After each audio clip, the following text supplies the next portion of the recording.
hope you're feeling hungry. This video is the second in a two-part series. It probably won't make much sense if you haven't seen the first one, so we've linked that in the description. Since the next couple of items on our list are seafood, we've headed to a fish restaurant called Lupo di Mare. I think I'm pronouncing that right. It's supposed to do really, really good shellfish, so we've gone for a black risotto, which gets its colour from cuttlefish ink and its flavour from white wine, bay leaves and garlic. I will admit that seafood is not exactly my favourite food in the world. I do, however, really like risotto, so we'll see how this goes. Can't say that I've ever eaten anything black before. Hang on, no I have. Remember the burgers we had in... Where were we? Charcoal burgers the charcoal burgers. Zelina. Zelina. In Slovakia. They were really good. Are you nervous? Yeah, I'm actually really nervous.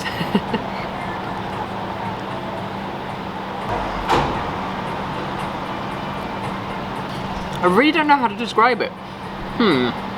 I'll be completely honest, it's not my kind of taste.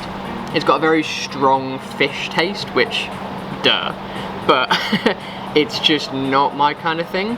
The rice is really well, like it's really well cooked. For somebody who likes this sort of dish, it is really nice. It's just not my kind of taste. I, however, am a massive seafood fan, so I'm really, really looking forward to this.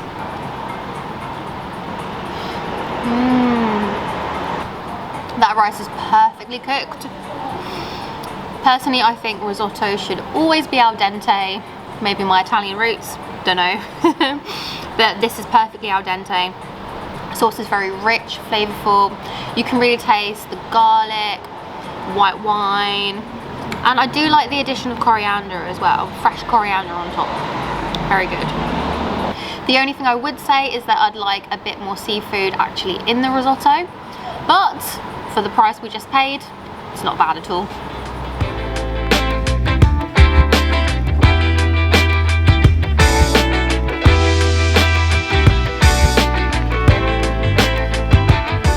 That's item number 3 on our list done, and now we're heading to try and find the other seafood dish. We're currently walking through King's Park, which is named after King Nicola, who was the only king that Montenegro's ever had. He was prince from about 1860 to 1910, and then was king until 1918. There's a big statue of him over there.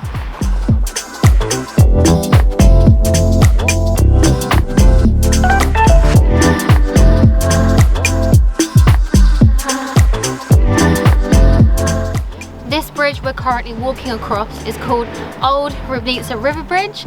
It's actually the oldest bridge in Podgorica, and it was originally built during the Roman times. But, as you can probably tell, it wouldn't have lasted that long, so it underwent major restorations in the 18th century.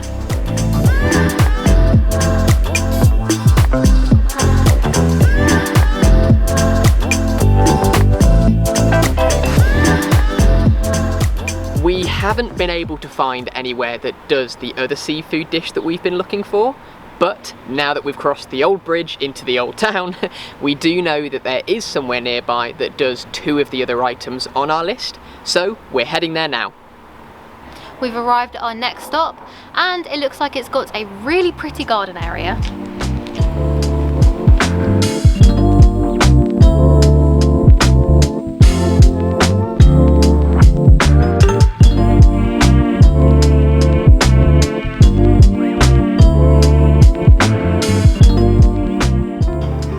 This is the biggest piece of meat I've ever been given.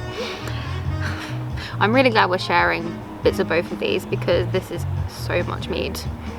This is called a Nijiński, I think I'm pronouncing that right, a Nijiński steak, and it's pretty famous because it was created by the private chef of a former Yugoslavian president in 1986.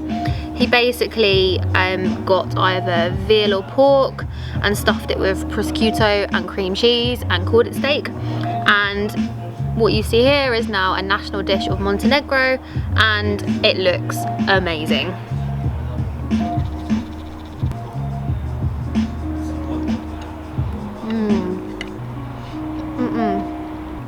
Adding the prosciutto and the cheese has really, really improved pork steak.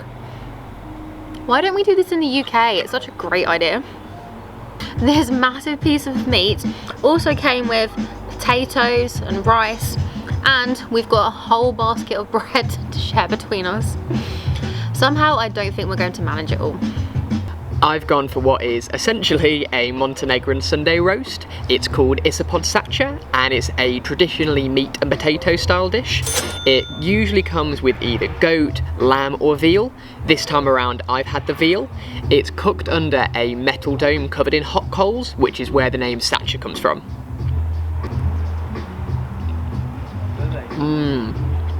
Oh wow. I can't remember ever having veal before, so I don't know whether it's normally as tender as this, but this is cooked really, really well. It's really juicy and it's really soft. I think this is my favourite dish we've had all day. The meat for Satcher is normally cooked using paprika and tomatoes, and I'm really getting the flavour of especially the paprika coming through. It's got a really nice kick.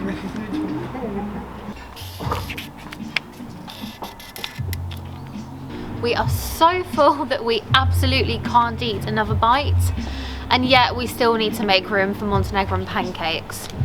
I don't know how we're going to do it. Luckily, we're leaving the old town and walking back to near where we're staying, which is a much cheaper neighbourhood outside of the city centre, before we get the pancakes. So that gives us about half an hour's walking to try and walk off all the food we've eaten. Because it's getting pretty dark now, we won't be able to film much B-roll on the way to get pancakes, so we'll meet you there. The dessert item on our list was either Montenegrin pancakes or cake. Luckily, we found somewhere that does both. I've gone for the pancakes, which are really similar to crepes, and then they're filled with either a sweet or savoury filling. I've had them with Nutella, purely because Nutella is top tier. Oh wow, that's so good. I'll be completely honest, before we got here, I was starting to feel really full. I've suddenly found some room. These pancakes are amazing. I got some Montenegrin cake because apparently the cake here is really good. And I love how it's come with the fork stuck in the side. I wonder if that's a thing here. The cake I got is called a 3-layer cake, and I think it's because it's dark milk and white chocolate, and I love chocolate, so hopefully it will be really good.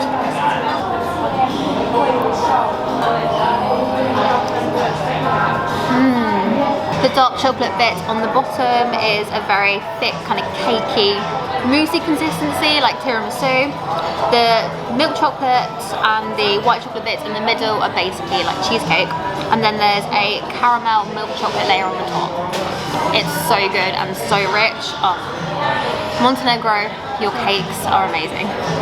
I think we're going to absolutely demolish these and you don't want to see that, so we'll catch up with you when we finish them. And this bite is for you because I love you. Good, right? That's so good.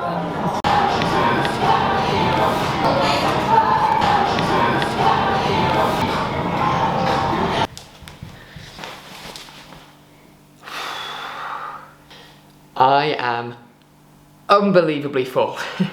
We've had a really, really fun day exploring the city and eating a lot of food. It was all so good, but I have to say my favourite was probably the dessert because I'm a massive chocolate person.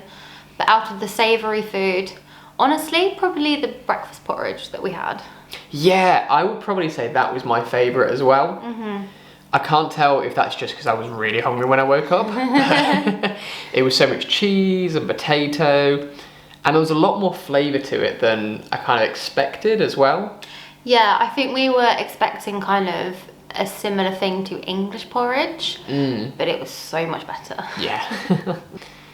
But it's been a really, really long day, so we're going to end the vlog here and go to bed.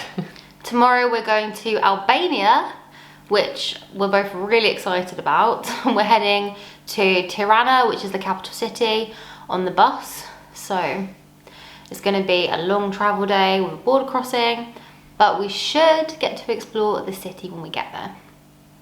So once again, thank you so much for watching, and we'll see you in Albania.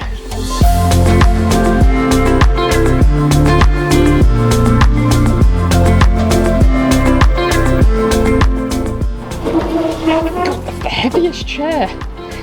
Oh. Dale will tell you why.